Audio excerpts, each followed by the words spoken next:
Welcome to this machine learning playlist. Here I will discuss about few core machine learning concepts.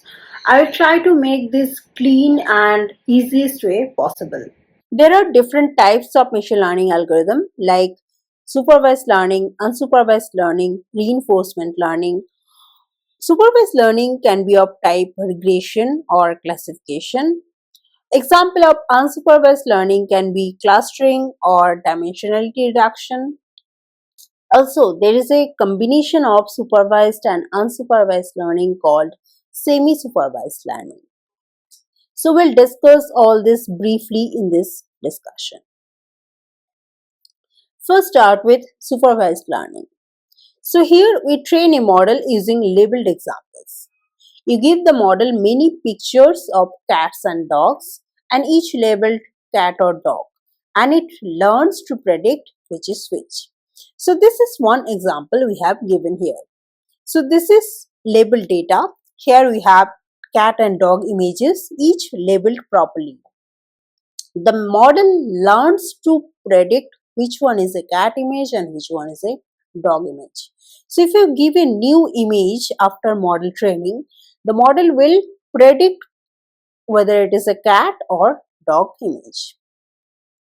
So basically our goal here is to learn a mapping from input to output.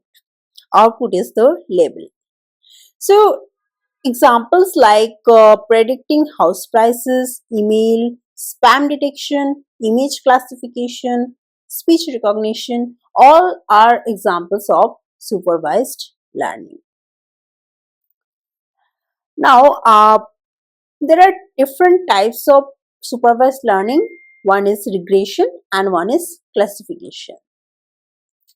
So, regression is a supervised learning technique which predicts continuous values or real numbers like house prices, temperature, stock prices, age. All these are continuous values. One example of regression can be predicting house price based on the size. Next, classification. Classification predicts labels or discrete categories like whether an email is a spam or not spam, dog versus cat, sentiment like positive, negative or neutral sentiment, disease, whether someone has disease or not. So this is a yes no question. One example here is like predicting if an email is spam. So this is the example. Given an input email, the model will predict whether the email is a spam or not spam. So the output here is not continuous value. These are discrete categories or labels. Now come to discuss unsupervised learning. Here the data has no labels. The model tries to find hidden patterns on its own. Example, you feed in customer data without telling the model anything, and the model discovers groups of similar customers automatically. The goal here is to find structure or patterns in the data. So here, let's say this is the unlabeled data, and the model will try to find the different patterns in the data. It can be used for grouping similar users like customer segmentation, finding anomalies or fraud detection, compressing data like dimensionality reduction, discovering hidden trends in the data, and so on. There are different types of unsupervised learning. One is clustering, then dimensionality reduction. So we'll discuss this here. First, clustering. Clustering is the task of grouping similar data points into clusters without using labels. The goal is to discover patterns or structures hidden in the data. Let's say this is the raw data. We don't have label in the data. The model will or the algorithm will try to find different patterns in the data, different types of fruits it is segmenting. So this is one example of clustering. How clustering works? The algorithm measures similarity or distance between data points. This is the unlabeled data we have given, and this will be the cluster data the model will output. Points that are close to each other are grouped together. Here, one thing is the model doesn't know the correct number or type of groups beforehand unless specified manually. So we need to do some experimentation while doing clustering. There are different clustering algorithms available like k-means clustering, hierarchical clustering, DB-scan, Gaussian mixture model, and on and so on. Examples of clustering like customer segmentation for marketing, document or news grouping, image grouping based on similarity, and so on. Next comes dimensionality reduction. Dimensionality reduction reduces the number of features while keeping the important information. It helps simplify the datasets, speed up computation, and remove noise. So consider this is data in 3 dimensions. We can reduce the dimension. This is in 2 dimensions and this is in 1 dimension. So this dimensionality reduction techniques tries to reduce the dimension while keeping the important information in the data. So how it works, it finds new compact representation of the data, keeps the structure or variance of the data as much as possible. Example like reducing high dimensional gene expression data, visualizing high dimensional data in 2D or 3D because we cannot visualize in more than 3 dimensions, right?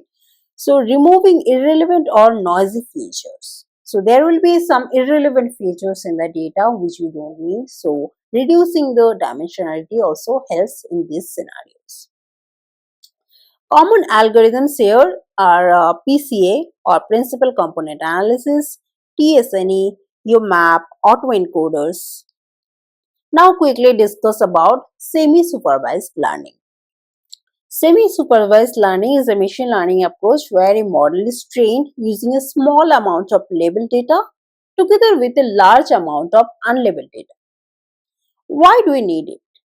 So labeling data can be expensive, time consuming, requiring domain expertise like medical images or legal documents or financial documents. So we need domain expertise and manual effort to label the data. But unlabeled data, we usually have tons of unlabeled data, right? We can utilize that.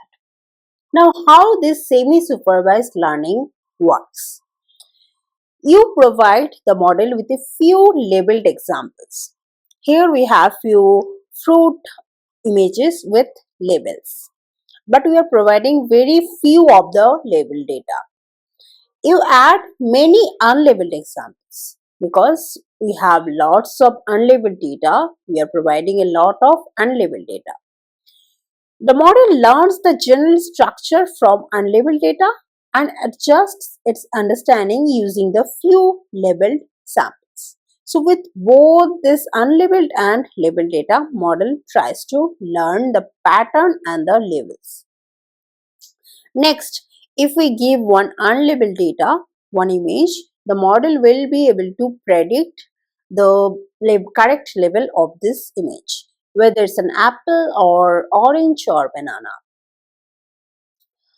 Semi-supervised learning takes advantage of both supervised and unsupervised learning. The accuracy boost that comes from labeled examples, the patterns and structure available in the unlabeled data. It takes advantage from both of this. The benefits here significantly reduces the cost of labeling, whether it's a manual effort or the cost of labeling or annotating the data. Often performs better than using only labeled data.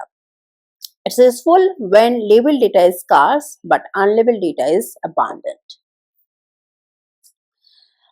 Few real world examples like email spam detection, text classification where most text isn't labeled, image recognition with only a small percentage of tagged or annotated images, medical diagnosis systems with limited annotated data. There are few common techniques of semi-supervised learning like self-training where model labels its own data, pseudo-labeling, consistency regularization, graph-based methods, and so on. Next, we'll discuss about reinforcement learning. So here, an agent learns to make decisions by interacting with an environment. So instead of learning from labeled data or let's say unlabeled data, the agent learns from feedback in the form of rewards or penalties.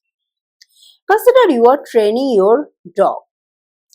So the dog is the agent, let's say here. Dog will make lots of actions, and for each action you will provide some rewards or maybe penalties. Dog will observe that and it will change its behavior or actions. And this way dog will get trained. So this is kind of the idea of reinforcement learning. So here this is the agent that will get trained. This is the environment, let's say. The agent observes the current state of the environment. It takes an action. The environment gives a reward. It can be a negative reward as well or penalty. The agent updates its strategy for the next action. Again, the state will change and the environment will give some reward or penalty. And this repeats continuously. And that's how this agent will get trained. So this is about reinforcement learning. So here in this video we talked briefly about all these machine learning techniques. In the upcoming videos we'll go deep into all these sections.